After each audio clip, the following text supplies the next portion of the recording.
Entonces nosotros ahora vamos a ir enseñando una serie de materiales, vamos a ir enseñando una serie de productos que nos van a permitir orientaros para que entendáis lo que tenéis, qué posibilidades os va a permitir, ¿vale? Como comentábamos hace un momentito, no existen los Arduinos piratas. Veo que Rubén Lago lo está recordando. ¿Por qué? Porque Arduino, que es el nombre de una empresa, Arduino es una empresa que nace de gente que se junta de varios países, como en los chistes, un alemán, un francés, un americano. Pues de lo que hacen es coger un producto electrónico que se llama microcontrolador, que vamos a ver dónde tengo yo el microcontrolador aquí. Ahora en un instante lo veréis en pantalla. El microcontrolador es el circuito electrónico negro largo, rectangular, que ocupa la mayor parte de la placa que estáis viendo. Y lo que hace la empresa Arduino es coger un microcontrolador de la marca Atmel, rodearlo de los componentes básicos para que funcione y que a partir de ahí sea más sencillo el programarlo y el poder trabajar con ellos.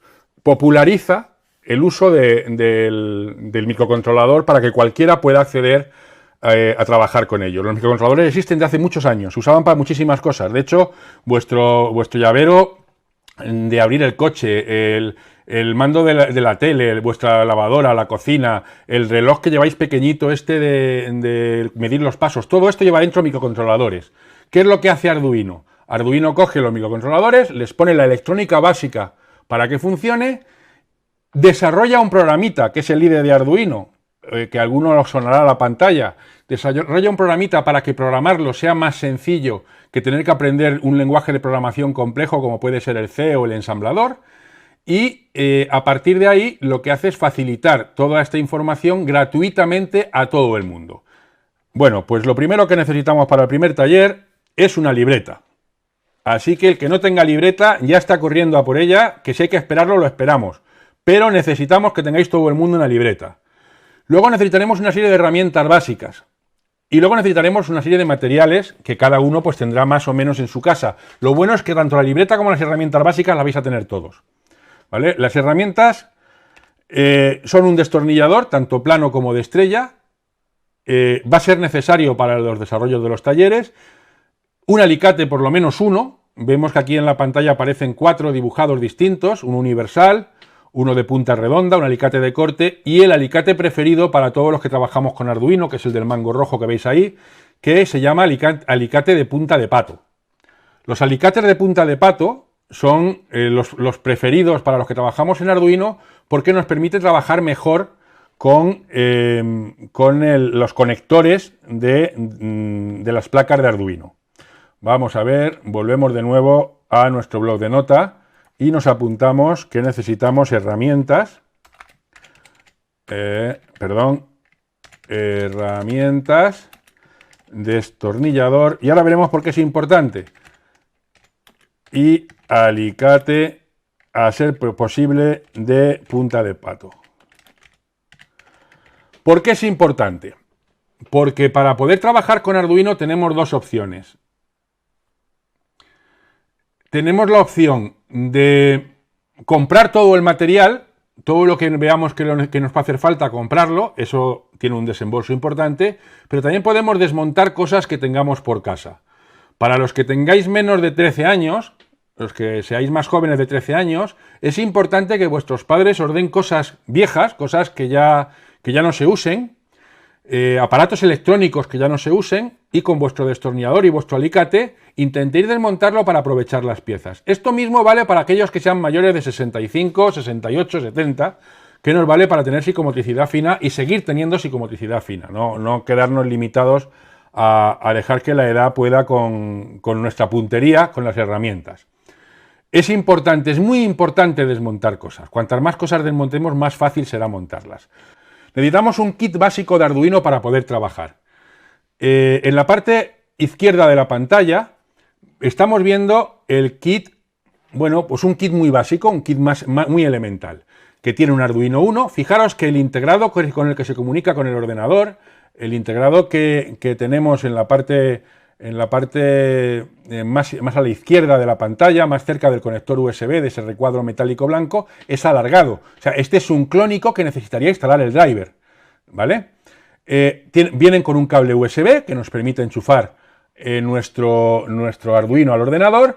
Viene con un adaptador justo detrás del cable USB, donde termina el culo del cable USB, vemos un adaptador negro con un cable negro y rojo que nos permite enchufarle una pila de 9 voltios. ¿Por qué una pila de 9 voltios? Porque si recordamos cuando hemos visto el pinout, el patillaje, el Arduino se puede alimentar entre 5,5 o 6 voltios y 12, con lo cual con 9 vamos a tener funcionamiento durante unas cuantas días, incluso alguna semana, sin apagarlo si nuestro programa no consume mucho. Además, tenemos una cosa importantísima, estas tiras de colores. Estas tiras de colores son el error más común en el 100% de los casos cuando hacemos un proyecto. La mayoría de ellos, no el 100%, pero sí el 95%. Estos cablecitos, estas tiras de cable, que se pueden despegar los cables individualmente, de 2 en 2, de 5 en 5, que podemos trabajar con ellos para enchufarlo, para conectarlo entre nuestro Arduino y nuestra placa de protoboard, nuestra placa de montaje, protoboard, bonita palabra, vamos a apuntarla en el blog de notas, porque nos va a hacer falta. Vamos al blog de notas y apuntamos la palabra protoboard. O placa de prototipado. La protoboard o placa de prototipado es la placa, que vamos a ver ahora de nuevo en la imagen de antes, es la placa que está justo debajo del Arduino y a la derecha de las tiras de colorines, y es la placa donde vamos a conectar los componentes para que nuestros proyectos vayan creciendo, para hacer crecer nuestros propios proyectos y poder hacer cosas mucho más complejas que las que se pueden hacer solo con el Arduino. Por tanto, material básico con el que nos vamos a tener que hacer con el tiempo: el Arduino, como mínimo un Arduino 1, las tiras de cable, los conectores de cable que pueden ser macho-macho, macho-hembra. Para empezar a trabajar, trabajaremos con macho-macho, es decir, que tengan en ambos extremos pinchito para que podamos pincharlo en las patillas laterales del Arduino y podamos pincharlo en la placa del protoboard, que, como digo, es ese recuadro blanco que hay en la parte inferior lleno de agujeritos debajo del Arduino.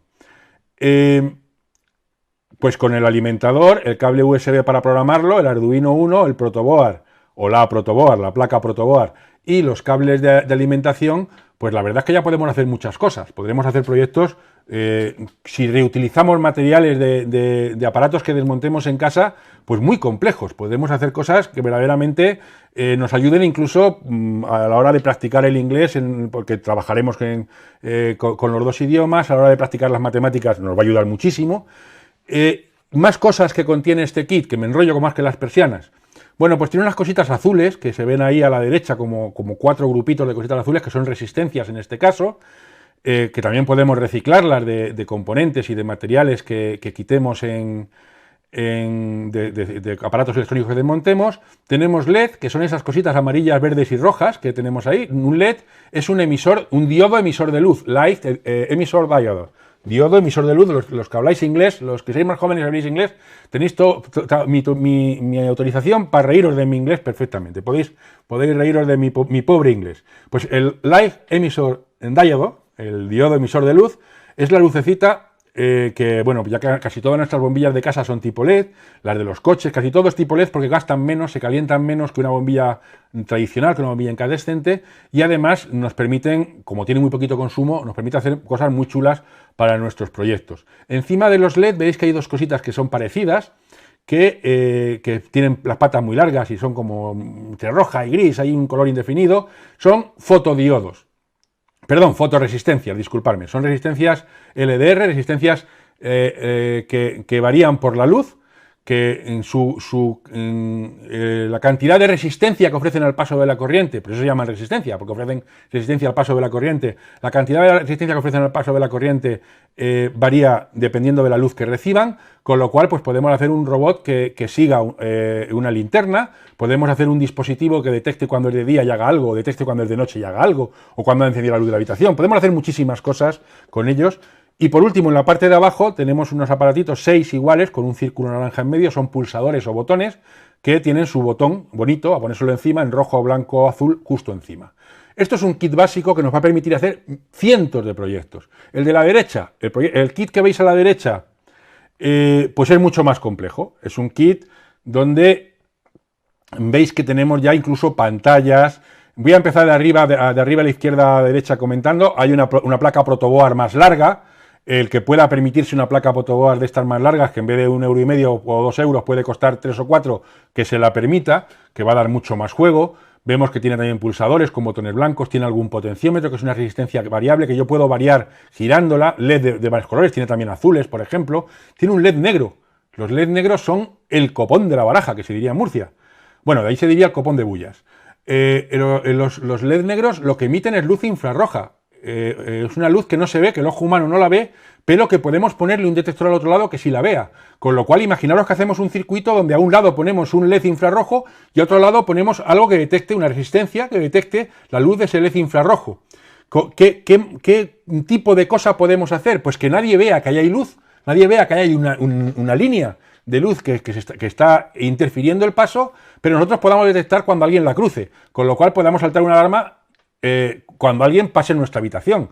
Esa alarma, si nuestro Arduino ya le hemos cogido un poco de práctica y tenemos algo de experiencia, puede avisarnos a nuestro móvil mandándonos una foto de que ha entrado a la habitación, para que sepamos quién ha entrado sin nuestro permiso y sin tener que poner un cerrojo.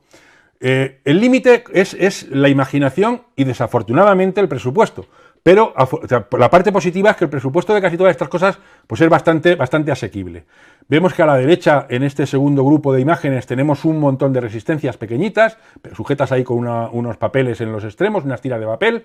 Debajo tenemos el Arduino, un Arduino 1, que yo pregunto por si alguien puede responder por el grupo, por el seguimiento del vídeo, por el chat, a ver si alguien me puede decir si este Arduino es un clónico o es un original. El Arduino que hay justo al lado del mando a distancia, del mando infrarrojo, que se ve en la parte derecha de la pantalla. ¿Por qué hay un mando a distancia, un mando infrarrojo? Porque, como hemos dicho, que existen LED infrarrojos, hay detectores de luz infrarroja, yo puedo usar el mando de mi tele para leer los botones, la onda que envía cada uno de los botones, guardarlo en mi Arduino y usar el Arduino para luego poder cambiar los canales de la tele, o abrir el garaje, o quitar la alarma del coche.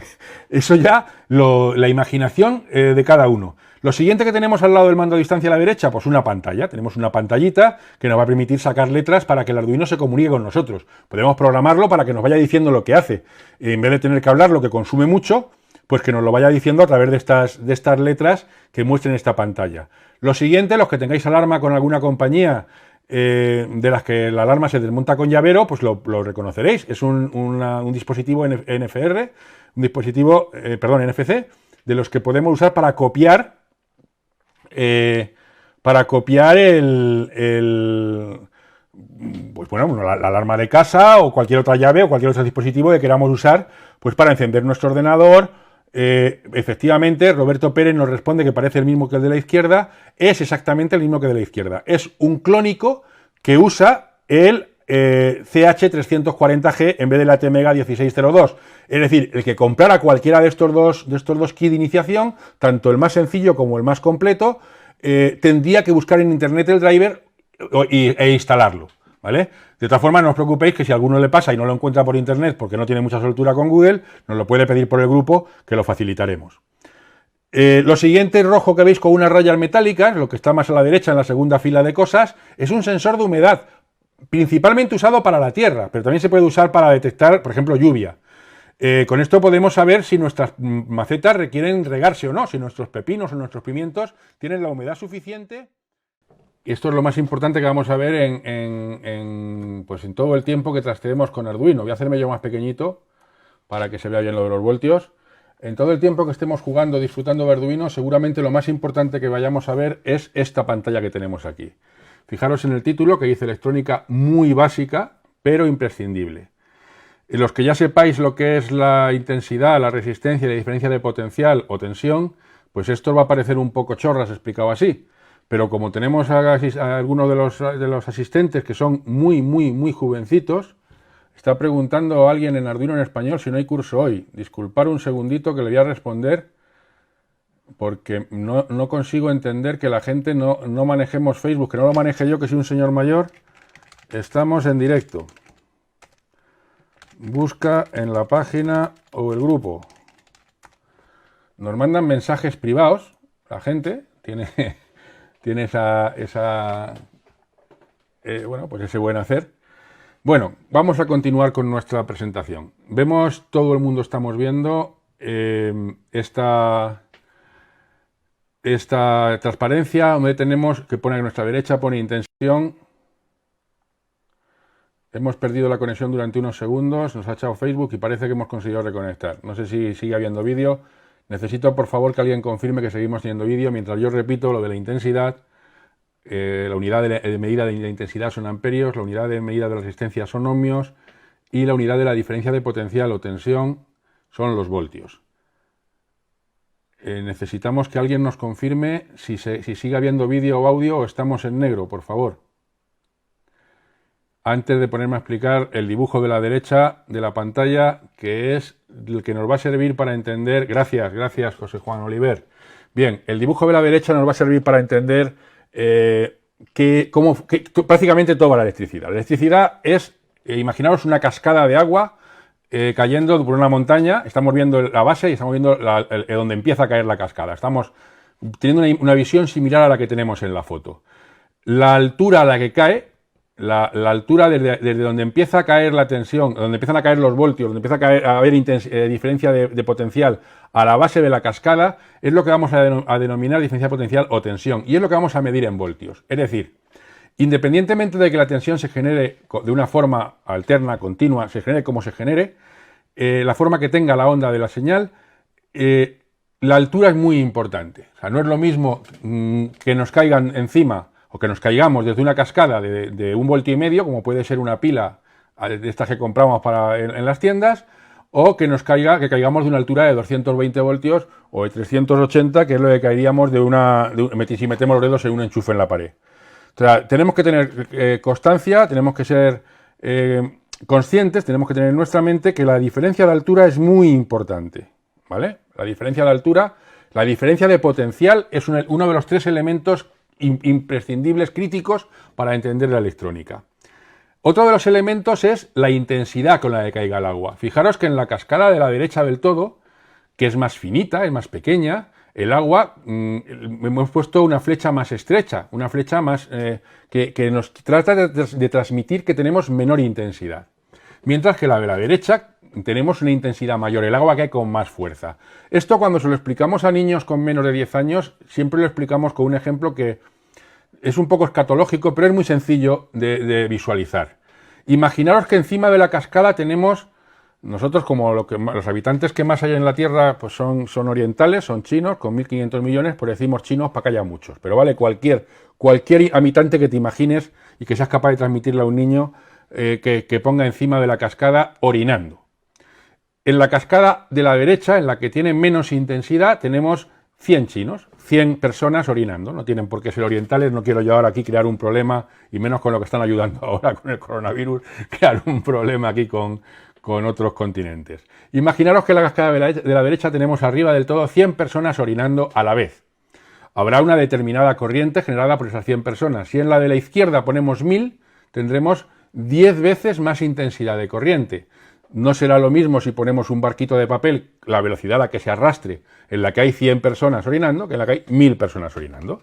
O sea, la intensidad es la fuerza con la que va a bajar ese agua. A la misma altura, como veis, a la misma diferencia de potencial, puede haber diferentes intensidades. Puede que el agua baje con más o menos fuerza.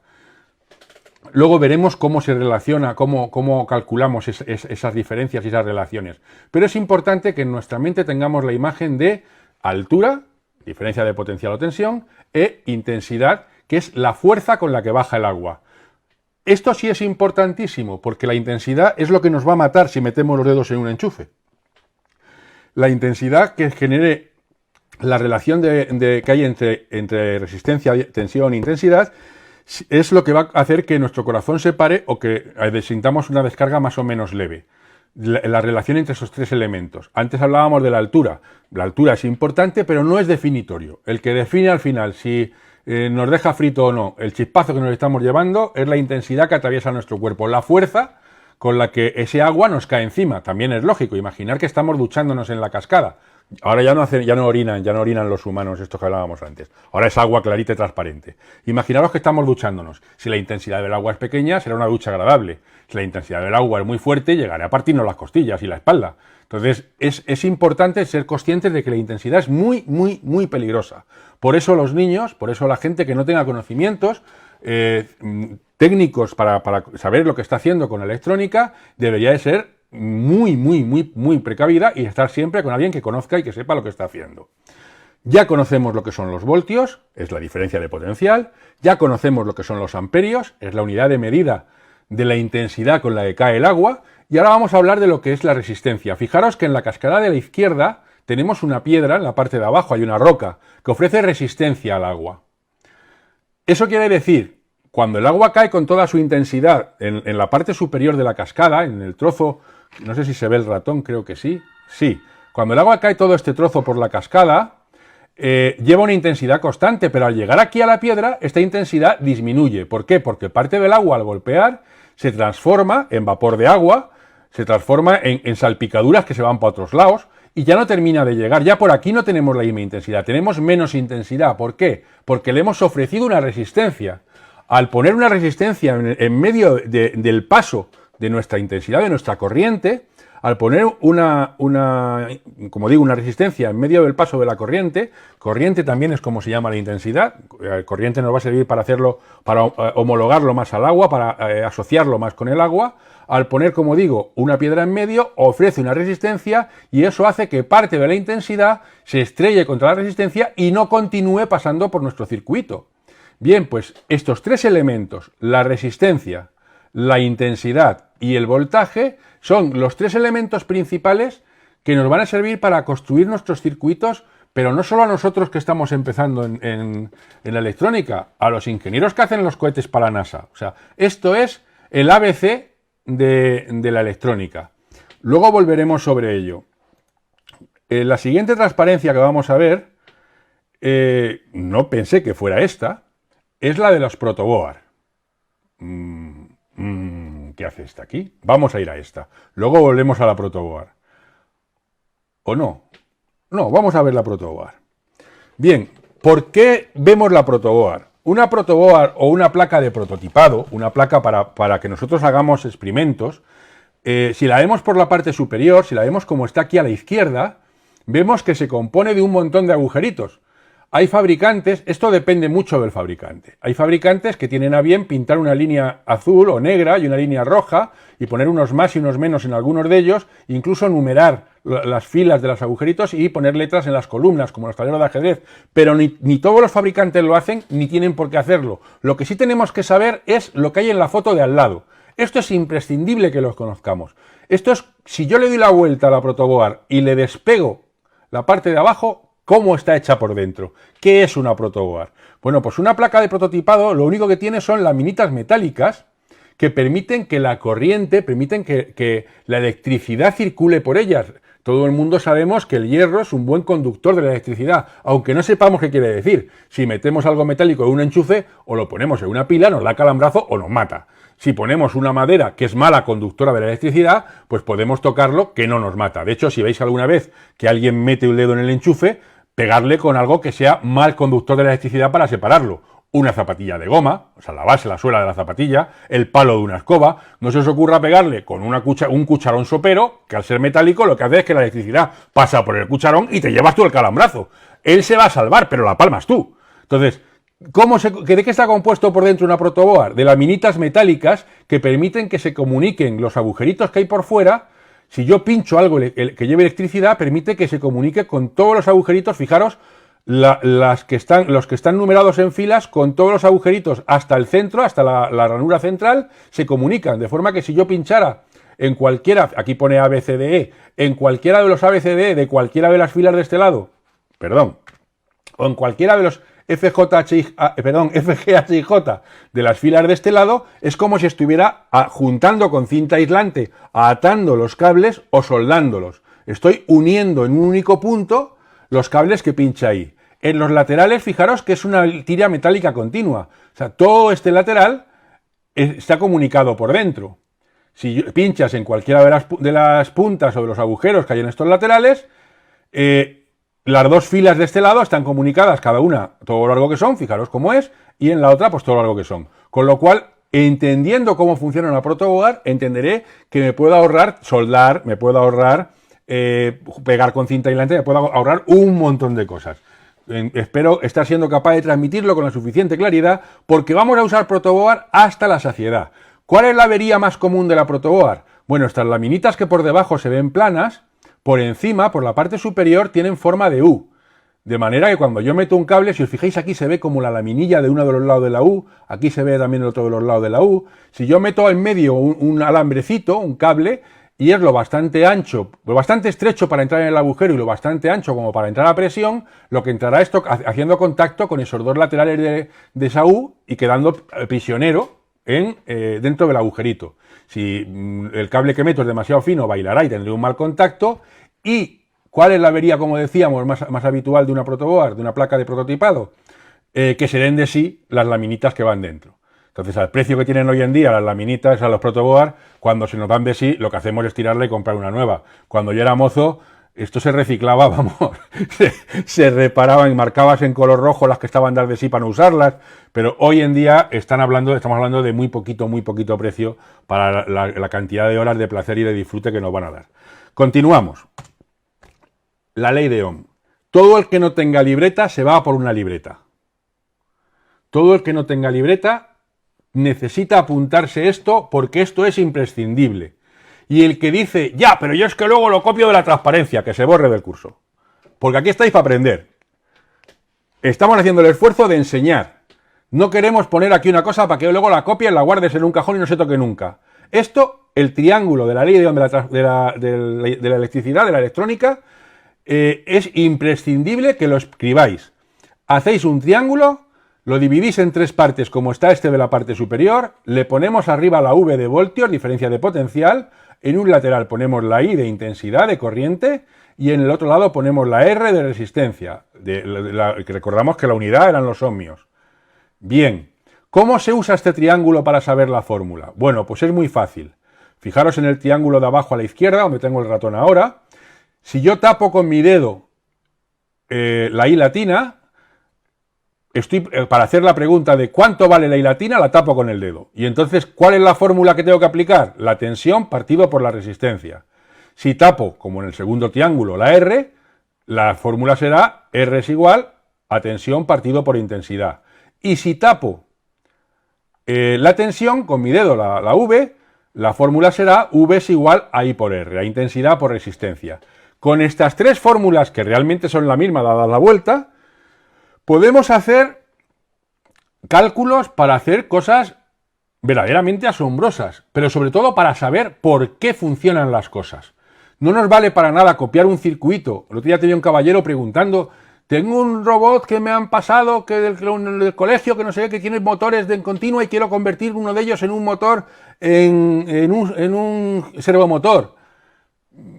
Eso no lo vas a poder hacer nunca en la vida mientras no seas capaz de calcular qué consumo tiene ese motor, para ver si tu Arduino puede enchufarse directamente, si tienes que poner en medio algún dispositivo, si hay que calcular. Entonces, esta fórmula que estamos viendo, V igual a I por R, I igual a V partido por R, R igual a V partido por I, esto nos lo tenemos que aprender porque nos va a servir para toda la vida y para la mayoría de los cálculos que hagamos, aunque seáis ingenieros nucleares, aunque hagáis las cosas más complejas de electromedicina para el cerebro del mundo mundial. Bueno, estoy dando por supuesto que todo el mundo tiene ya copiado en su libreta la ley de Ohm. Por eso se llama ohmio, la unidad de medida de la resistencia, en honor al señor este que hizo esta ley. ¿Vale? Bien, como podemos ver, vamos a repasar la tensión y la intensidad.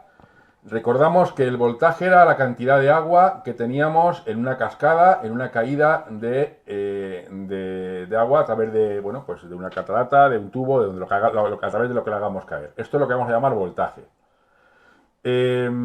Tenemos tres ejemplos, ¿vale? En la intensidad recordamos que era la fuerza con la que caía ese agua.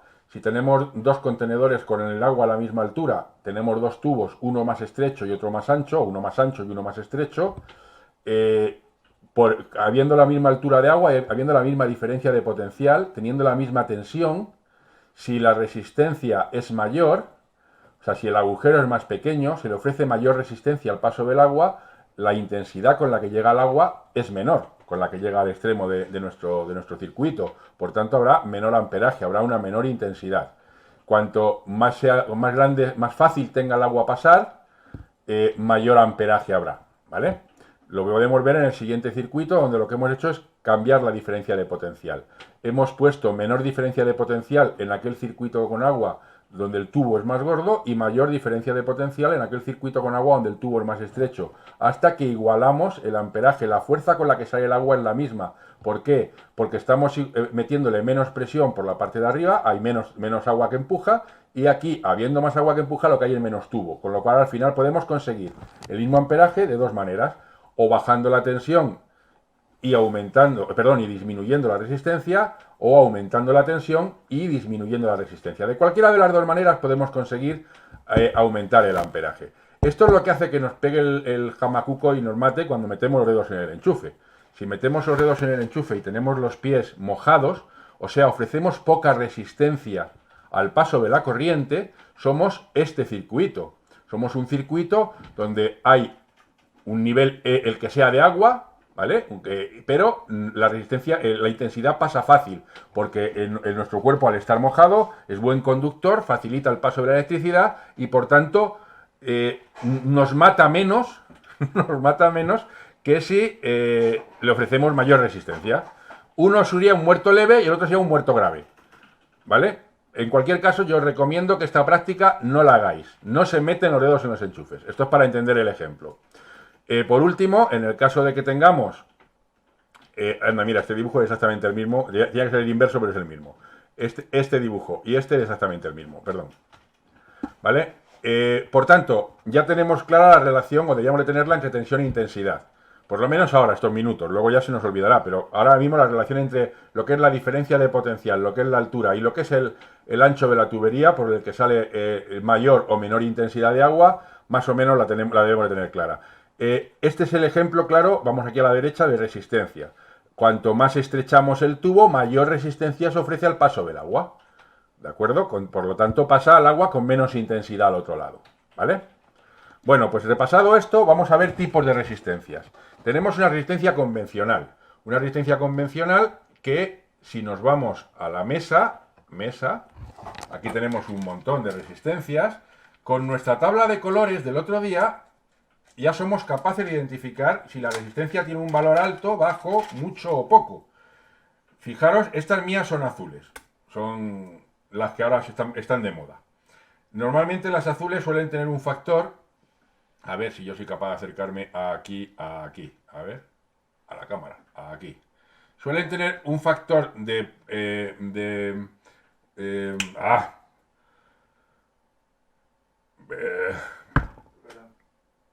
tolerancia, gracias, me lo ha soplado mi hijo que está en otra mesa. Suele tener un factor de tolerancia más bajo, mejor que las que no son azules, normalmente. La cuarta raya es el factor de tolerancia. La primera raya de colores, no consigo apañarme con esta cámara, la primera raya de colores, a ver, nos indica la unidad, como muy bien habéis compartido todos, y las siguientes dos nos indican multiplicadores, número de cero y multiplicadores. Ahora veremos algún ejemplo, lo vemos ya, vamos a abrir un navegador, ya que con la cámara no tengo toda la puntería que me gustaría tener. Vamos a abrir un navegador nuevo, a ver, navegador, nueva ventana, nos lo ponemos en esta pantalla, compartimos la pantalla, ponemos resistencia, electrónica y nos ponemos alguna imagen y con esto pues nos vamos a pasar un rato divertido. Pues mira, por ejemplo, tenemos esta resistencia. Esta resistencia que estamos viendo aquí a la derecha, su código de colores sería marrón, negro, rojo y su tolerancia sería del 10%. ¿Vale? ¿Del 10%? ¿Quién está seguro de que es el 10%? A ver, en el chat, que alguien nos diga la tolerancia. Un voluntario que se anime a decirnos la tolerancia en el chat. Bueno, mientras lo vais diciendo. El 1 sería un marrón, la primera cifra sería un marrón, la segunda cifra, como digo, sería un negro, que sería un 0, y la siguiente 1, 0, 2, 1, primer dígito, apuntamos en el papel, 1, 2, siguiente dígito, perdón, 0, le ponemos un 0, 1, 0, y a continuación un rojo que son 2, pues 2 ceros más. 1, 0 y 2 ceros, esto es una resistencia de 1K, de 1000, ¿vale? Bueno, tenéis que hacer prácticas con resistencias. Todos habéis puesto en vuestros kits que tenéis resistencias, por tanto, todos os ponéis a hacer prácticas con las resistencias.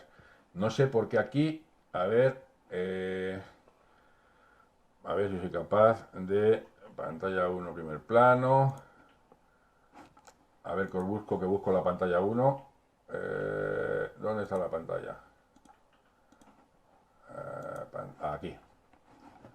Os la pongo del tamaño que es. Vale. A ver. Vale. Disculpar, que es que ya os digo, para ajustar a Facebook la emisión hemos tenido que cambiar la resolución porque si no la lanzaba en SD y se veía en peor calidad. Cualquier otra que cojamos, tenemos un primer número, una segunda cifra y a continuación un multiplicador. Imaginaros que esta resistencia fuera de 2, 7 y un multiplicador que puede ser, ¿cuánto? 2, 8 y esto un 7. Pues 2.800.000, ¿vale? La plata es el 10%, el oro es el 5% de tolerancia. Para los que estáis respondiendo por el otro lado, comentaros que la tolerancia que la cuarta, si nos indica que es plata, nos tiene dibujada plata en vez de tener dibujada oro, tenemos mayor margen de error en la resistencia que si lo que nos indica fuera oro. Bueno, vista la resistencia, nos volvemos a nuestra presentación. Esta, salvo que tengáis preguntas específicas sobre resistencia, creo que queda claro. Es una tablita de colores, una forma relativamente sencilla de identificarlas. Ponemos siempre la plata o el oro a nuestra derecha con la mano derecha y leemos de izquierda a derecha los colores y así no nos equivocamos nunca. Si la resistencia fuera de muy alta precisión, tuviera un margen muy pequeño, puede tener 5 rayas en vez de 4, pero como para las prácticas vamos a hacer no es habitual, de momento a estas alturas de talleres nos es suficiente con los 4 colores que hemos visto, ¿vale? Lo siguiente vamos a ver es una resistencia variable. Una resistencia variable sería un grifo dentro de una tubería. El potenciómetro que usabais el otro día. Al girar el potenciómetro en un sentido o en otro, lo que hacéis es dejar que pase más o menos agua por dentro de la tubería, más o menos intensidad, más o menos corriente por dentro de vuestro circuito. Si lo abrís del todo, pasaría toda, si lo cerráis del todo, no pasaría ninguna. Creo que el símil es bastante visual y nos va a permitir entender un poco lo que ocurría el otro día cuando movíamos el potenciómetro. La resistencia, el potenciómetro variable tiene 3 patitas, y sin embargo aquí solo tenemos una entrada y una salida. Este tubo tiene únicamente una entrada y una salida. ¿Por qué un potenciómetro, una resistencia variable, tiene 3 patitas? Porque tiene un truco del almendruco. Tiene una entrada y tiene 2 salidas. De manera que cuando yo cierro un grifo, abro el otro, perdón, cuando cierro el paso de agua por un tubo, abro el del otro y al revés. Una entrada, 2 salidas. ¿Esto qué nos permite? Que según voy haciendo que pase menos agua por el circuito de entrada y la salida 1, va pasando más por el circuito de entrada y la salida 2. Es decir, cuando tengo 0 entre la patilla central y la patilla 1, tengo toda la corriente entre la patilla central y la patilla 2. Y al revés. No sé si estoy siendo capaz de explicarme, pero como volveremos a veces sobre esta explicación en otros talleres, lo acabaremos asentando. Hoy solo hace falta que os lo aprendáis muy bien, porque el ejercicio va de esto. Lo siguiente que tenemos son resistencias ya un poco especiales. Tenemos una resistencia térmica, que pues he puesto aquí un grifo de estos que tienen un termostato, perdón, tienen una válvula que actúa por temperatura. Cuanto más se calienta la válvula, más se cierra el grifo, cuanto menos se calienta, más se abre. Bueno, pues de la forma que podemos mezclar en este en concreto agua caliente y fría. Una resistencia NTC, una resistencia que cambia por temperatura, aumenta cuanto menos temperatura hay. Nos acordamos de la N, que va a ser negativo. Bueno, pues en este caso, cuanto menos temperatura hay, mayor resistencia tiene la resistencia NTC. ¿Estas resistencias para qué nos pueden servir? Pues para hacer un termómetro, por ejemplo, o para 5.000 millones de cosas más, ¿vale? Pero en principio lo que sí tenemos que entender es que esta resistencia se va a hacer más estrecha o más ancha dependiendo de la temperatura a la que esté sometida. ¿De acuerdo? Bien, luego tenemos al lado la fotorresistencia o LDR. Las resistencias tipo fotorresistencias son una cosa muy molona, porque varían dependiendo de la cantidad de luz que reciben. Por eso tienen aquí esta especie de panel solar pequeñito. Dependiendo de la cantidad de luz que reciban, van a tener mayor o menor resistencia, ¿vale? Van a ofrecer entre sus dos patillas mayor o menor resistencia. Van a ser más anchos o más estrechos dependiendo de la cantidad de luz que reciban, ¿de acuerdo? Con estos 4 tipos de resistencias, aunque hay más, con estos 4 tipos de resistencias se puede hacer prácticamente cualquier combinación y cualquier cosa. Por ejemplo, vuestros móviles, cuando os acercáis el móvil a la cara y se apaga, es porque tiene funcionando una pequeña fotorresistencia detrás de alguno de sus píxeles, que al detectar luz lo que hace es encender la pantalla, y cuando deja de detectar luz porque nos lo hemos acercado a la oreja y nos hemos quedado sin luz, pues lo que hace es apagarla. Y entonces, pues parece una tontería, pero solo con eso ya estamos consiguiendo algo que nos vale para nuestros móviles. Lo mismo las NTCs. Alguno de vosotros que tengáis Android de hace mucho tiempo, o Mac, los iPhone de hace mucho tiempo, os habrá salido un mensaje de su batería, sobre todo en agosto, en la playa, cuando estás ahí tomándote la cervecita o el refresco. Yo no bebo cervecita, el refresco.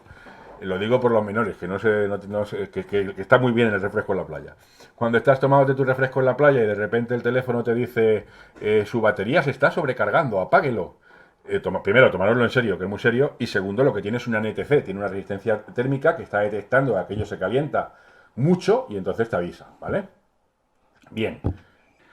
Esta parte está dedicada a los más peques, que recordarán cuando vimos la ley de Ohm, que vimos una cascada, una catarata de la que caía agua, y hablábamos de que la diferencia de potencial, los voltios, era la altura de la catarata. Si nuestra catarata tuviera más de una parte, si nuestra catarata se dividiera en varias partes, como estáis viendo en estas fotos, en la foto de la izquierda veis que la catarata se divide en 2 grandes partes, pues nuestra diferencia de potencial se dividiría en la diferencia de potencial que cae en el primer tramo y la que cae en el segundo tramo. Si sumamos, es una suma, si sumamos, las 2 diferencias de potenciales tendremos la total. Es decir, si tenemos una pila de 9 voltios, de 1,5 voltios, de los voltios que sea, tenemos una pila de 9 voltios, por ejemplo, y en la parte de la catarata de arriba, en la resistencia que le ponemos arriba, en el objeto que pongamos arriba, caen de los 9,3, pues tendremos una tensión V1, una diferencia de potencial V1 de 3 voltios.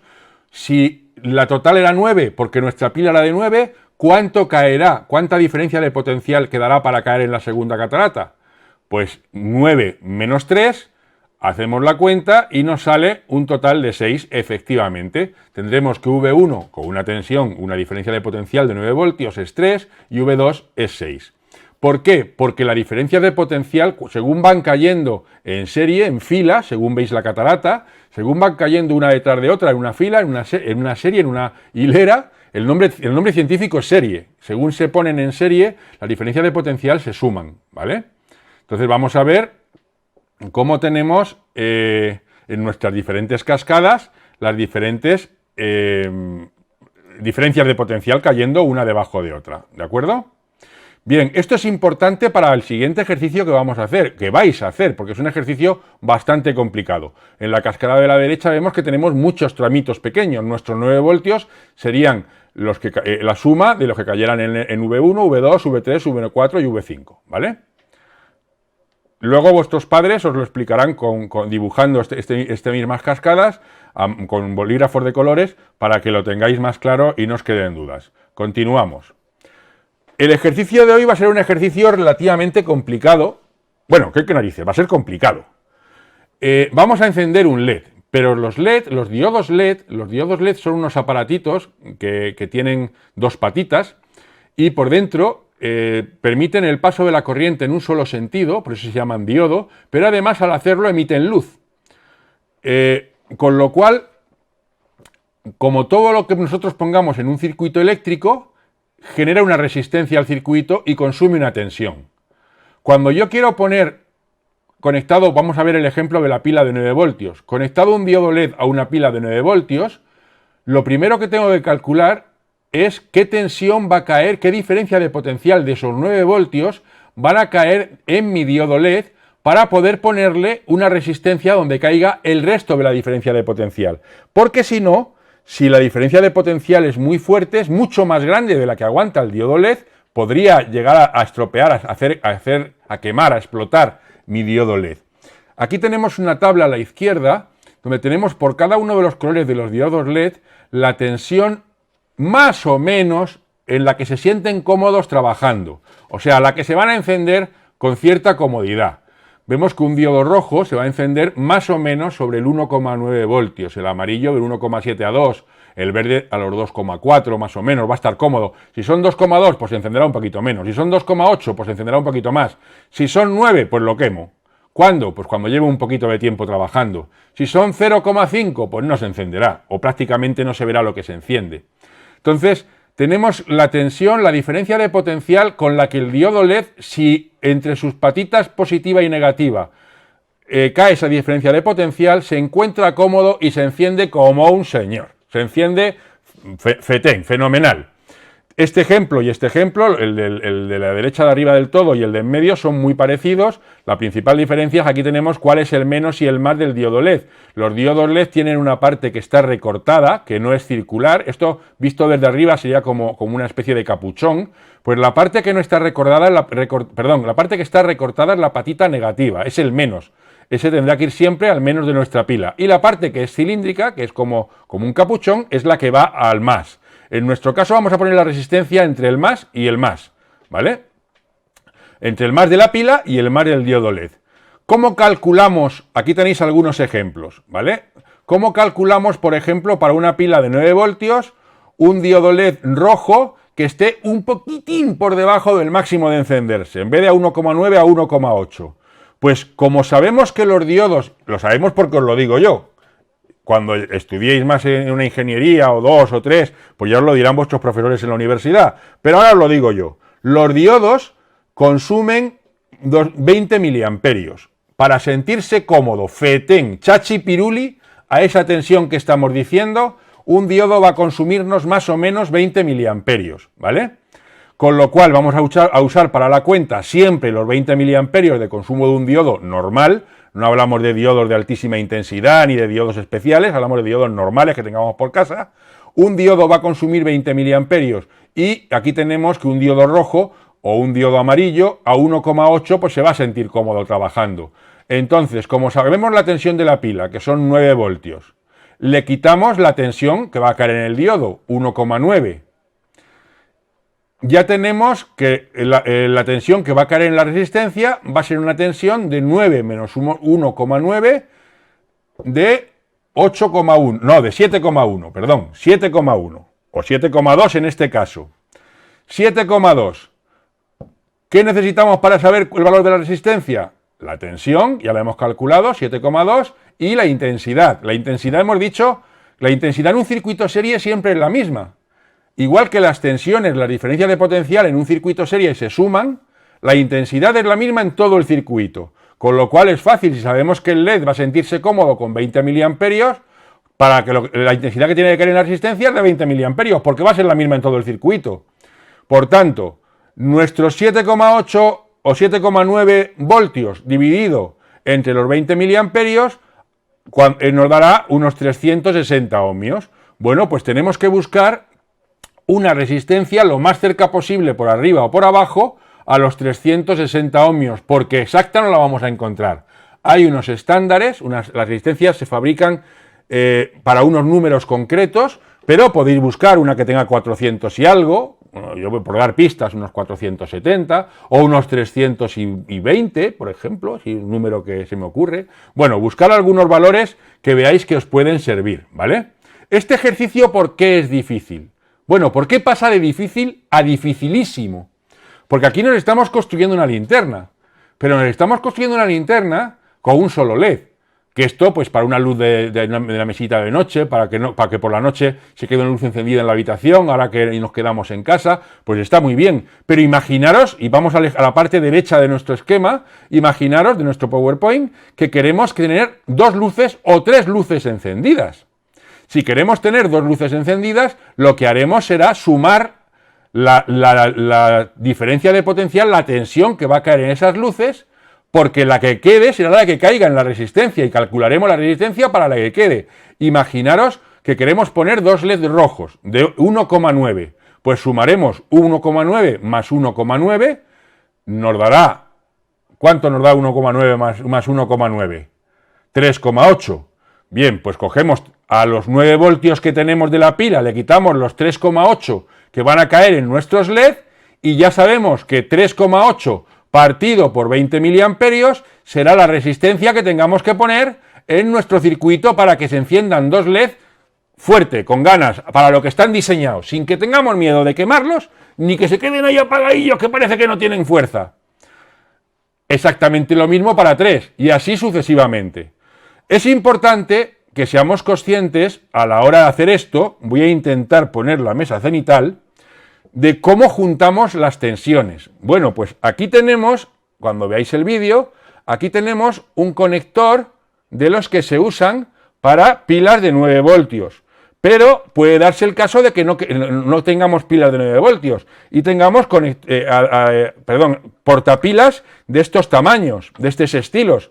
Con portapilas de este estilo, a ver que lo ponga boca arriba, tenemos 4 pilas, podemos poner 4 pilas de 1,5 voltios. 4 pilas de 1,5 voltios son 4,5 voltios, no son 6, son 6 voltios. Con 6 voltios ya tenemos más de lo que un diodo, incluso 2 o 3 necesitan. En este caso tenemos 2 pilas de 1,5 serían 3 voltios. Ya podríamos encender un LED cómodamente. Entonces tendríamos que hacernos con algún portapila o que nuestros padres junten las pilas con cinta aislante y con alambres, como sea necesario, que os juntéis con ellos un aparato para que vuestras pilas estén juntas y por tanto, PowerPoint, y por tanto podamos tener una fuente, una diferencia de potencial lo suficientemente grande, una fuente de alimentación, una pila lo suficientemente grande en tensión como para poder alimentar un LED, 2 LED, 3 LED, lo que queramos poner. Por tanto, ejercicio para los más peques. Hay que calcular, para la pila que tengáis en casa, fijaros que si tenéis una sola pila de 1,5, el LED más que menos consume, que es el amarillo, ya consume 1,7. Ya tiene 1,7 de caída que necesita para él. Y él va a consumir 1,5. Perdón, y tenemos una pila, tenemos una catarata de 1,5. Por tanto, ¿qué ocurrirá si yo enchufo una pila de 1,5 a un LED amarillo? Que se encenderá sin llegar a encenderse del todo. A un LED rojo, que se encenderá un poco menos. Verde, bastante menos. Naranja, bastante menos. Blanco o azul, muy poco, como quien no brilla. Con una pila de 1,5 voltios no tenemos bastante para poder encender lo que necesita ninguno de los LED con los que trabajamos habitualmente. Hay especiales, pero no son los normales que vamos a encontrarnos en casa. ¿De acuerdo? Bueno, repito. Objetivo de la práctica. Intentar conseguir calcular un circuito para la pila que tengáis en casa y encender un LED. Podéis usar protoboard si tenéis, o podéis atar los cables haciendo un nudo con ellos y manteniéndolos tensos. Yo, si tenéis protoboard, os aconsejo la protoboard, que la corriente cuanto menos se toque, mejor. La resistencia no os digo nada de los valores porque ya sabéis leerlas. Los 3, pues, poniendo la parte plateada o dorada en nuestra mano derecha, de izquierda a derecha, leemos con el código de resistencias que ya habéis bajado estos días y que ya habéis ido practicando o deberíais de haber ido practicando. ¿Cómo saber si es azúcar o sal sin probarla? A partir de 10, 11 años, pero que es imprescindible que estén con adultos y que sean los adultos los que manipulen parte de lo que vamos a hacer. Vamos a científicamente averiguar si es azúcar o sal sin probarla. ¿En qué vamos a basarnos o qué vamos a utilizar para saber si es azúcar o sal sin probarla? Bueno, vamos a basarnos en la foto de debajo, en un arco iris. Todo el mundo hemos visto un arco iris, ¿verdad? Bueno, siempre que hay un arco iris hay 2. si os fijáis en la foto, veis que hay dos arcoíris, porque siempre se generan dos arcoíris. Un arcoíris no es otra cosa que la luz del sol pasando a través de una gota de agua, miles de gotas de agua una al lado de otra, millones de gotas de agua, miles de millones de gotas de agua una al lado de otra, que funcionan como, vamos a ver en el siguiente dibujo, como un prisma, y entonces refracta la luz, divide la luz en sus colores básicos y vemos todos los colores de los que está compuesta la luz blanca, ¿vale? La luz blanca es la suma de todas esas luces, y el negro es la ausencia de luz. Cuando no hay luz, entonces vemos negro. Pero si la luz es blanca, quiere decir que estamos viendo todos los colores a la vez. Vamos a avanzar un poquito en eso, porque vamos a construir un aparato que nos va a servir para poder comprobar de qué materiales están hechas las cosas, de qué componentes, de qué elementos están hechas las cosas. Cuando vayáis luego a primaria, secundaria, al bachillerato, todo esto lo iréis estudiando y a lo mejor a alguno se le queda algo. Yo lo suelto. Bueno, si os fijáis, los arcoíris están invertidos. El que más claro se ve empieza en una especie de morado, azul, verde, amarillo, rojo, y el que más tenue, menos brillante se ve, pues al revés, termina en el violeta, ¿vale? Bien, cuando solo se ve uno, pues porque hay mucha contaminación, hay muchas nubes, y bueno, tenemos poca visión y solo vemos uno, pero siempre se generan dos, ¿vale? Bien, vamos a pasar al primer dibujo que nos va a explicar por qué vemos un arco iris. La luz del sol es luz blanca, es la luz mejor que tenemos para experimentar y para casi todo. Bueno, pues cuando la luz pasa a través de un prisma es una pirámide de cristal. Cuando la luz pasa a través de un prisma, lo que hace es que se tuerce, en vez de seguir recta, se tuerce unos determinados grados, y además, en vez de ser blanca como ha entrado, se descompone en un arco iris, en un abanico de colores que siempre tienen el mismo orden, ¿vale? Y además, este arco iris, este espectro de colores que vemos, las palabritas se las traen, espectro. El espectro de colores que estamos viendo es el espectro visible, son los colores que nosotros podemos ver, son las ondas que llegan del sol, que llegan en forma de luz blanca y que al atravesar el prisma se descomponen en colores, pero del sol llegan muchas más ondas que no son en luz blanca, llegan ondas muy pequeñísimas, que prácticamente son más pequeñas que el virus del coronavirus este que tenemos aquí, y ondas que son más grandes que montañas. Esas no se convierten en el espectro visible. Ahora veremos qué pasa con ellas. Pero es importante que tengamos claro, si nosotros pasamos a través de un prisma, a través de un triángulo, fijaros que una gota tiene forma casi de prisma al revés. Por eso cuando pasa la luz a través de esa gota que tiene forma de prisma al revés, se ve el arco iris. Un arco iris muy pequeñito, pero como hay millones de gotas, pues se ve un arco iris grande.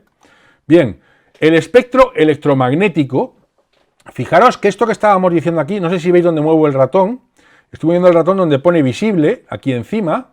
El espectro electromagnético es esta parte que pone aquí visible. De todo el espectro el espectro electromagnético, solo somos capaces de ver este poquito.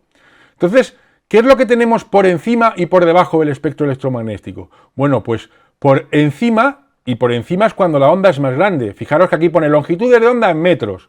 Más larga para allá, para el lado de la flecha, para el campo de fútbol. Las ondas que están por aquí son como mínimo como un campo de fútbol. Las que están por aquí como una casa. Las que están por aquí tienen el tamaño de la onda. Una onda tiene esta forma. Una onda tiene la forma de onda, como las que vemos en los dibujos. Pues esta tiene tiene un tamaño de pelota. La que está por aquí tiene el tamaño de un puntito como este, como el que pintamos con un rotulador. La que está antes de llegar al espectro visible, de una célula.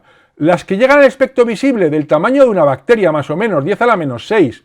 Y llegamos a ver hasta 10 a la menos 8, 10 a la menos 7, 8, y con un poquillo, que sería más o menos el tamaño de un virus, del COVID este que estamos diciendo, del coronavirus. Si seguimos haciéndolos más pequeños, del tamaño de una proteína, ya serían los rayos X. Los rayos X sabemos los que son los que nos ponen en el hospital para ver cómo están los huesos por dentro. ¿Por qué pueden ver los huesos esos rayos? Porque son tan pequeños, son como una proteína de pequeños, son tan pequeños que son capaces de pasar entre nuestras células, son capaces de pasar entre la carne, entre los agujeritos microscópicos que hay en nuestra carne y en nuestra sangre, ¿y contra qué rebotan? Contra los huesos, que son más duros, son más macizos. Por eso los rayos X son capaces de ver los huesos, de ver las partes duras, las partes donde la onda, aunque es pequeña, no es capaz de pasar porque no es tan pequeña. Hay rayos más pequeños, están los rayos gammas, que son tan pequeños como una molécula de agua, como un átomo incluso. O sea, los rayos gamma son los de las centrales nucleares, los de las bombas atómicas, los de los superhéroes, los de la araña que picó a Spiderman. A Spiderman le picó una araña con rayos gamma. Entonces, esos rayos son rayos tan pequeños, tan pequeños, tan pequeños, que son capaces de atravesar el cuerpo entero. Si hay un escape de energía nuclear o una bomba de energía nuclear, no es como los rayos X que se paran en el hueso, no, atraviesan todo. Y lo atraviesan con tanta energía, con tanta fuerza, que nos funden y nos convierten en polvillo. Por eso, mejor que no haya rayos gamma cerca. Rayos X, rayos ultravioleta, que son los que empiezan a ser grandes como para verse, pero aún no se ven. Por ejemplo, los rayos del sol que nos queman. Cuando el sol nos ponemos unas gafas que protegen de rayos ultravioleta, unas gafas que hacen que veamos sin reflejos, están protegiendo de esta parte de estos rayos. Personas y seres vivos, los que estamos aquí, cuando hablamos ya del tamaño entre el punto y la pelota, estamos hablando de los microondas, de las ondas wifi, los microondas, algunos tipos de móviles pues se mueven entre esta parte del infrarrojo, por encima del infrarrojo y la parte de microondas. Prácticamente todo está en la parte de microondas. A partir de aquí tenemos la parte de la radio y la televisión. Bueno, pues la televisión la tenemos metida ya en microondas, y ya somos un país moderno, pero la radio FM todavía tiene ondas del tamaño de una casa. Por eso cuando bajamos y subimos montañas con el coche, dejamos de oír la radio, porque las ondas se pegan contra la montaña y no son capaces de pasar, son muy grandes. O sea, perdón, son grandes pero no tanto. Sin embargo, la radio en AM la seguimos oyendo. ¿Por qué? Porque la radio en AM es como un campo de fútbol, o más grande, puede ser mucho más grande. Eso quiere decir, si la montaña es pequeña, la señal pasa un trozo, el otro no pasa porque choca con la montaña y no pasa, pero la parte que iba por arriba pasa. Entonces oímos, sin oír muy bien, pero oímos ahí al del fútbol diciendo, ¡y ahora he metido gol el no sé quién! ¿Vale? Entonces vamos a trabajar sobre el espectro visible, ¿vale? Porque es lo que podemos ver, es lo que nos resulta más fácil de trabajar. Bien, hay tres formas de ver las ondas. El Sol, que es el más chulo, que se emite en espectro continuo. Hemos dicho que emite un arco iris. Fijaros el espectro, si nosotros somos capaces de desglosar el espectro del Sol, que lo seremos, veremos que emite desde el morado, o sea, desde el infrarrojo, perdón, desde el ultravioleta, aquí estamos viendo el dibujo al revés, desde el ultravioleta al infrarrojo. Desde el ultravioleta, esto es violeta, pues más para allá del violeta, ultravioleta, a por debajo del rojo, infrarrojo, ¿vale? Pues desde el infrarrojo hasta el ultravioleta. No se os ocurra mirar al sol directamente, porque os quemáis los ojos para siempre. Al sol no hay que mirar nunca directamente. Luego veremos cómo se puede hacer, ¿vale? Cuando nosotros queremos... Hubo un señor hace 100 años, más o menos, que descubrió un día, sin querer, estaba haciendo otra cosa y descubrió sin querer, que mirando con un prisma la luz que reflejaba un objeto, pues veía, en vez de ver el espectro continuo como se ve el del Sol, pues veía un espectro como este que estamos viendo aquí abajo, el espectro de la absorción. Veía que le faltaban unas rayas negras. Y se quedó todo intrigado. Y entonces cogió y cambió el objeto y en vez de tener puesto, en vez de poner un hierro, pues puso un cobre o puso agua o puso un clic de Famóvil, de Playmobil, perdón, y descubrió que cambiaban las rayas que se veían y las que no se veían. En concreto, aquí tenemos un dibujo aquí al lado que nos da una idea. Si las rayas que se ven negras son estas de aquí, el objeto que hemos puesto enfrente está hecho de calcio. Si se ven estas de aquí, está hecho de hierro. Si se ven estas de helio, que fue como se descubrió, es un material que emite el Sol y que no se sabía que existía hasta entonces. Por eso le llamaron helio, porque helio en griego quiere decir sol. Sodio, que es de lo que está hecha la sal y muchas otras cosas, estas rayas negras del sodio, mercurio, magnesio, oxígeno. Aquí depende de qué raya de oxígeno sea, pues es oxígeno terrestre, oxígeno solar, oxígeno... vaya usted a saber de qué oxígeno. Lo que también se dieron cuenta es que podían descubrir el espectro que emitía ese objeto, que eran las rayas que se ven solas, o el espectro que absorbe la luz si ese objeto lo ves junto con otro. Por ejemplo, perdón, con otra onda, con otras señales. Por ejemplo, si yo estoy viendo este objeto, lo veo verde. En la luz normal lo veo verde. Cuando yo lo descomponga, si yo pusiera aquí un aparato para descomponerlo pegado y pusiera mi ojo pegado, vería su espectro de emisión. Pero si me lo separo del aparato o lo separo del ojo, entonces hay aire por en medio. El aire es un gas que hace de transporte de esa señal. Por tanto, absorbe el espectro que él emite y lo que me llega a mí es el espectro de la absorción. Cuando yo vea algo a través del aire, y siempre lo voy a ver a través del aire con los aparatos que podemos fabricar nosotros, lo que estaré viendo será el espectro de absorción. Bueno, pues esto quiere decir que el azúcar tendrá un espectro de absorción concreto, la sal tendrá otro, el ketchup tendrá otro, el ketchup de un fabricante tendrá otro, si al ketchup le echo azúcar tendrá el del ketchup y el del azúcar, y así podré saber qué es lo que estoy viendo. Vamos a continuar avanzando. Esto es para los papis. Es lo mismo que lo de atrás, pero pa' nota, ¿vale?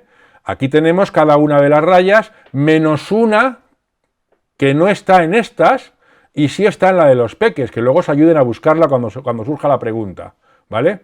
Las líneas estas negras se llaman de Fraunhofer. No me preguntéis cómo se pronuncia, que no tengo ni idea. Puede ser Fraunhofer, no lo sé. Pero fue el señor que las descubrió y son las rayas que nos valen para saber en cada una de estas frecuencias negras que si estamos hablando de oxígeno, si estamos hablando de hidrógeno alfa en este caso, más de oxígeno, de sodio, estamos hablando de helio, de hierro, de magnesio, de hierro, de magnesio. Aquí tenemos la tabla periódica de los elementos que nos permite, perdón, la tabla periódica de los elementos, no, disculparme, los elementos de la tabla periódica con sus correspondientes longitudes de onda y el nombre de la franja, de la línea de Fraunhofer que corresponde, ¿vale? Bien, continuamos. Este es el aparato que vamos a hacer. Voy a quitarme yo de en medio. Vale, este es el aparato que vamos a hacer. Pero no os pongáis a hacerlo, porque esto es para que cojáis ideas. Vamos a ver varias formas de hacerlo, ¿vale? Vamos a construir un espectrómetro. Es un aparato que, enfocándolo a cualquier objeto luminoso, a ser posible, nos va a permitir ver de qué está compuesto en un código de colores. Ahora avanzaremos en ello. Vemos que en la parte izquierda tenemos con cajas, dos fotos con cajas de cereales. En medio tenemos otra con una caja de cereales que es la misma, me estoy dando cuenta. Abajo tenemos una hecha con una especie de caja de los rollos de papel albal o de papel de plata, de aluminio, perdón. Aquí con cajas de cerillas. Entonces, ¿qué necesitamos? Necesitamos un CD, un CDR, un CD regrabable. Lo pelamos. No es difícil pelarlo. Miráis en Google cómo se pela un CD, ¿vale? Y veis que no es difícil pelarlo y lo pelamos. Una vez pelado, tendremos que cortar un trozo. Pues si es una caja de cerillas, cortaremos un trozo así. Si es una caja de cereales, pues medio CD. Ahora veremos más modelos, ¿vale? El interior tenemos que forrarlo lo más oscuro posible. El que tenga cartulina negra en casa, o goma eva, o un rotulador gordo, o acuarela, o témpera, cualquier cosa que pueda pintar de negro, cuanto más negro esté dentro, mejor, ¿vale? Dentro tiene que estar negro, cuanto más negro, mejor, ¿vale? Bien. Y una vez que lo hemos hecho, fijaros cómo la señora aquí de las gafas está moviendo la caja arriba y abajo hasta que es capaz de enfocar por el agujero. Esta caja tiene el agujero delante y la entrada de luz por detrás, aquí donde pone slit, mientras que esta tiene el agujero arriba y la entrada de luz por delante. Cada una, esta tiene el agujero de mirar por este lado y lo que hace es abrir un poquito la caja para que le entre luz. Esta tiene el agujero de mirar por aquí, por esta raya, y le entra luz por aquí. Vamos a ver algunos más, ¿vale? Este es uno de los que más me gusta. Este es un rollo de papel de papel de celofán, de cocina, y lo que hace es forrarlo con una cartulina negra por dentro, hacerle un agujerito en un lateral, hacerle un corte a 45 grados por el que mete el CD y no tiene que andar cortando el CD ni gaitas. De hecho, este creo que ni lo pela. Este lo deja sin pelar, ¿vale? El cuadradito lo hace enfrente del CD para que cuando entre la luz por aquí arriba refleje y salga por aquí, ¿vale? Esta es otra modalidad. Luego probáis y vais haciendo hasta que encontréis el que más os guste. Este es el desglose en tamaño y en piezas para hacernos el que habíamos visto antes, ¿vale? La red de difracción es el recorte de este CD, ¿vale? Se puede poner también sin pelar. Bien, una vez que miremos vamos a ver esto, y vamos a ver esto que vemos aquí. Si miramos al Sol, nunca miréis con los ojos, hay que mirar a través del espectrómetro. Vuestro padre primero lo comprueba que se puede y después os lo deja que lo miréis comprobando que lo hacéis bien y miréis solo al espectrómetro. Yo os recomiendo que os pongáis una chaqueta por encima, de forma que la chaqueta tape donde miráis del espectrómetro, para que aunque tengáis la tentación de levantar los ojos, no podáis mirar al Sol, ¿vale? Una toalla, una chaqueta, una tienda de campaña grande, lo que queráis, ¿vale? El espectro solar es continuo, vemos que el color llega de arriba a abajo sin pararse, pero hay líneas oscuras. Fijaros que aquí en la C, no sé si se ve bien, pero en la C hay una línea oscura. Esta línea oscura, por ejemplo, en este caso, que es la C, estamos hablando del H-alfa. La naranja, que sería la del sodio, sería esta de aquí.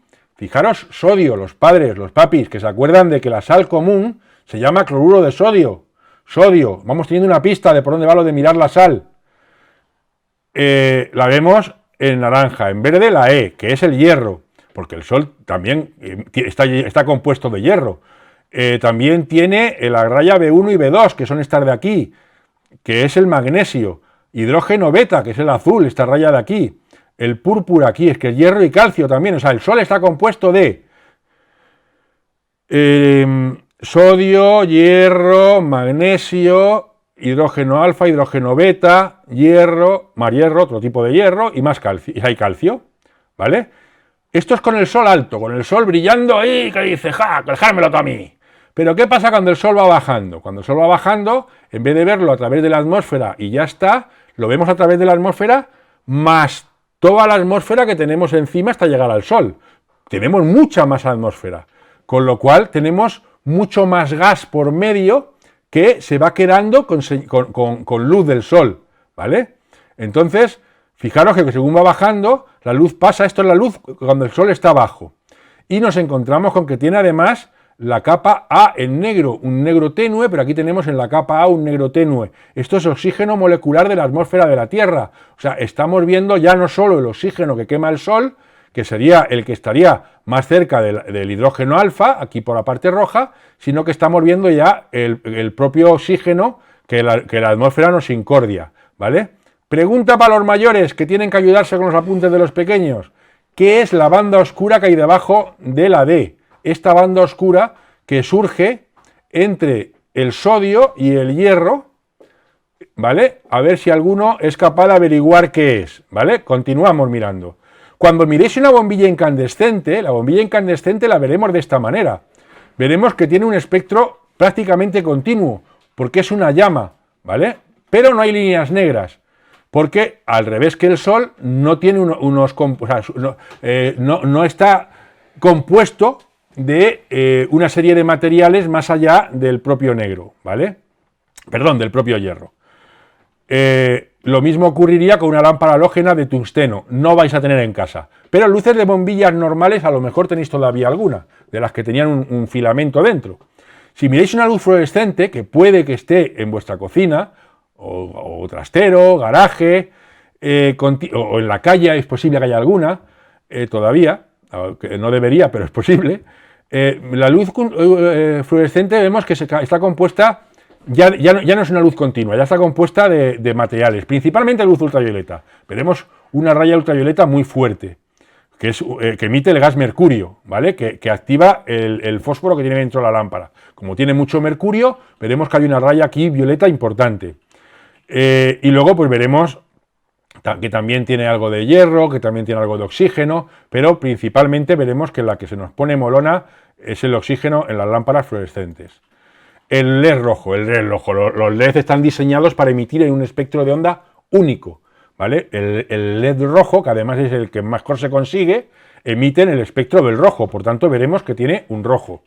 Si tenemos un telescopio, podemos poner nuestro espectrómetro, apoyar en el telescopio cuando apuntemos a la Luna, y veremos que tiene un espectro muy parecido al del Sol, sorprendentemente. ¿Por qué? Porque la Luna no emite luz, la Luna refleja la luz del Sol.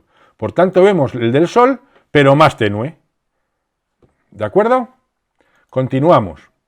Y ahora llegamos a la parte importante de nuestro experimento, la luz de la vela.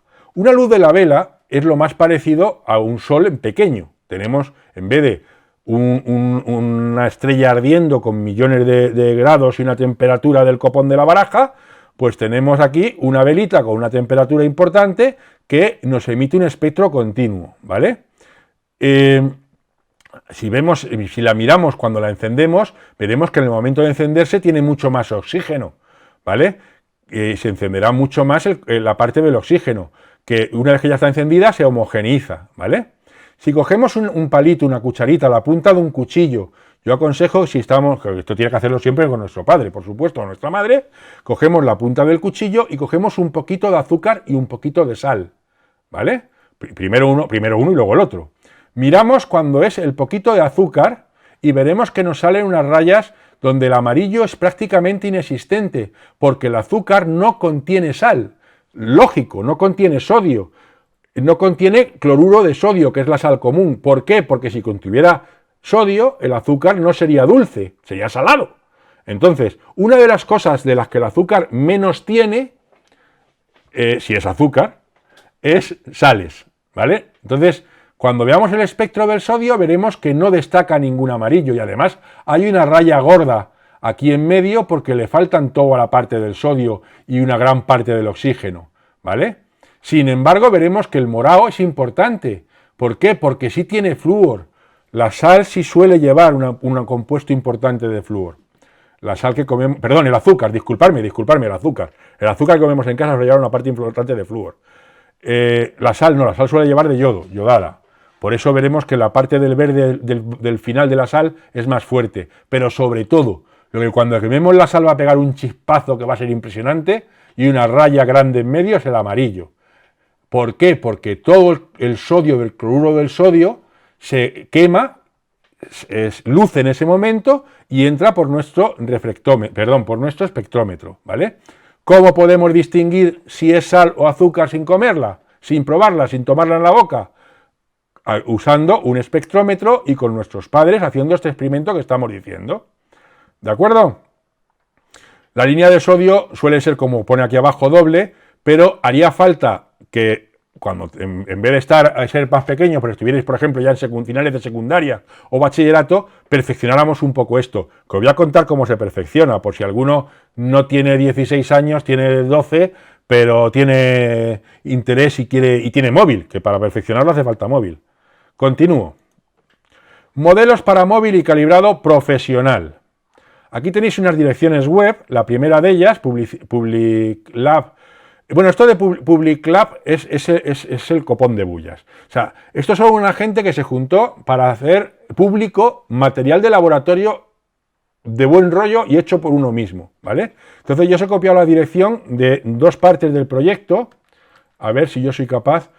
Bueno, primero os cuento esta. Esta es la última dirección que tenéis aquí debajo, que pone espectro de emisión y absorción de elementos, educaplus.org, ¿vale? Esta dirección sería esta página.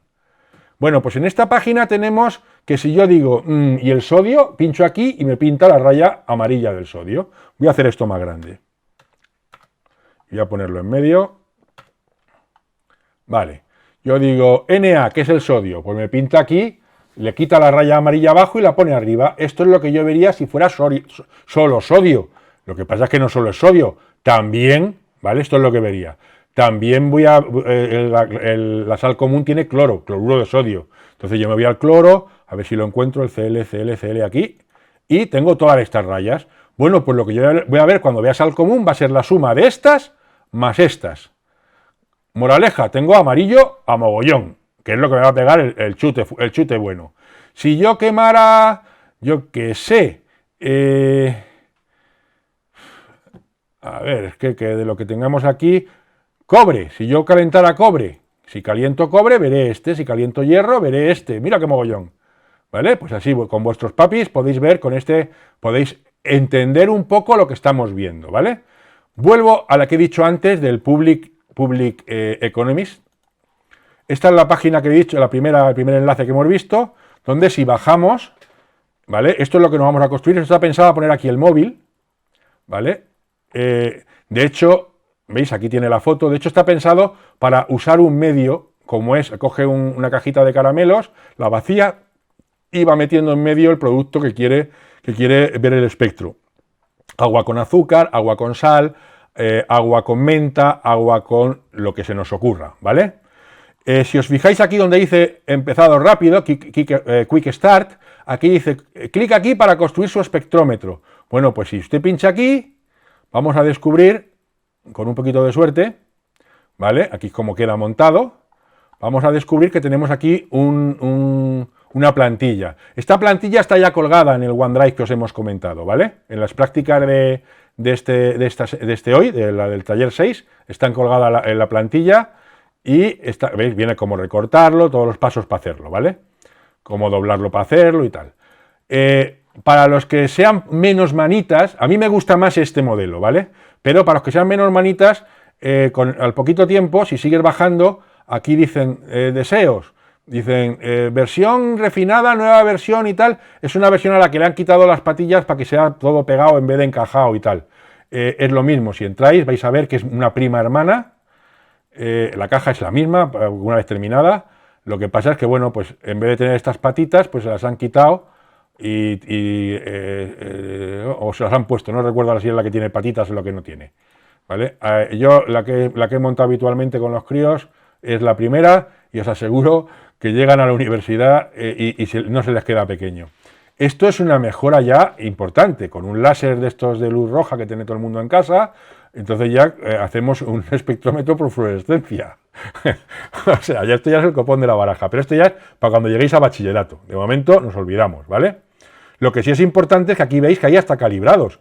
Si nosotros nos gustara y siguiéramos trabajando con ello, esta página web nos permite acceder a un portal donde una vez que hemos calibrado nuestro osciloscopio subimos nuestra foto y nos saca este gráfico, nos calcula el gráfico de cada una de las fotos que subamos, ¿vale?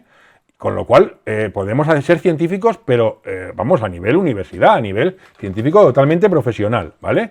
Repito, todo esto desde el enlace, del primer enlace de nuestra página. El segundo enlace, que sería este, nos va a llevar a este otro espectrómetro, ¿vale? Para que también lo recortéis y lo pongáis. También es para el móvil, es para trabajar con el mismo proyecto, ¿vale? Entonces tenemos las dos versiones de espectrómetros. Voy de nuevo a nuestra página, modelos para móvil y calibrado profesional. Pues los dos primeros son los enlaces que hemos visto, los dos siguientes son unos vídeos de YouTube donde explican cómo todo el proceso de montaje en un vídeo, para aquellos que necesiten verlo en un vídeo, y llegamos a los deberes, taller para los más peques. Vamos sobre el cronómetro, los mayores vamos a tener que lanzar el taller a más días. Deberes, estos deberes no son para un día, estos deberes son para cuando se puedan ir haciendo. El próximo día veremos otra cosa que será menos laborioso de hacer, menos trabajoso de hacer. Aquí hay que recortarlo, pintarlo de negro, conseguir un CDR grabable, cortarlo, hacer todo el montaje. O sea, requiere pegamento o gomas del pelo, requiere un montón de trabajo. El próximo día vamos a ir alternando. Los lunes pondremos un proyecto más complejo y los miércoles y viernes más sencillo para que tengáis para toda la semana a poder compaginarlos. No hay que tenerlo para el miércoles, repito. Pero los deberes son muy complicados. Hay que dibujar a todo color el espectro de emisión del azúcar. No vale una foto. Hay que verlo, papá lo quema, tú te fijas, empiezas a dibujar, ya has dibujado lo que te acordabas. Papá quema otro poquito y así os tiráis el tiempo que haga falta hasta que dibujéis el espectro de emisión del azúcar. Dibujar a todo color el espectro de emisión de la sal común. Y dibujar a todo color el espectro de emisión de la luz de tu cocina. Y luego cuando lo compartáis en la página, veremos que el que tenga una cocina, una luz halógena, tendrá un espectro, el que tenga una luz incandescente tendrá otro espectro, el que tenga una luz LED verá que es mega guay. La luz LED a mí me encanta, me parece uno de los mejores inventos de la humanidad. Y esto nos servirá a los mayores para cuando trabajemos con espectros a la hora de... por ejemplo, te preguntaba un caballero, un compañero ponía en el grupo un emisor de UHF que había hecho. Y otro caballero le preguntaba, ¿con qué programa has hecho lo del ordenador? El ordenador lo que tenía era un espectrómetro, bueno, realmente no era un espectrómetro porque no era más complejo, era a todos los efectos para nosotros un espectrómetro, en vez de sacarlo en colores lo sacaba en onda, ¿vale? Que lo que estaba representando era la señal que se recibía, era el espectro de la señal que se recibía. Entonces, estaba viendo el espectro de la señal de UHF, de la radio, que correspondería por encima del FM, ¿vale? Perdón, por debajo del FM, más pequeña que el FM. Sobre los 2 metros de altura la señal. No, UHF 70 centímetros de altura la señal. UHF, la señal que estaba emitiendo ese caballero era una señal de 70 centímetros. Es decir, si yo en mi proyecto voy a tener objetos de más de 70 centímetros, no puedo usar UHF. Si en mi proyecto iba a tener objetos de más de 70 centímetros, mis antenas tienen que buscar rebotes para pasar el objeto. Si voy a usar Wi-Fi, que estamos hablando de 2 centímetros, sí, lo he dicho bien, poco más o menos, tengo que buscar la forma de que mi señal rebote. Claro, al meter mucha potencia y señales pequeñas en una habitación, rebotan todas las paredes y llega a todos los sitios. Pero como no tenga por dónde salir, ahí se ha quedado, no llega a la habitación de al lado. Bueno, ya lo veremos los mayores cuando lleguemos a estas prácticas los mayores, pero es importante que nos quedemos con la base de esto.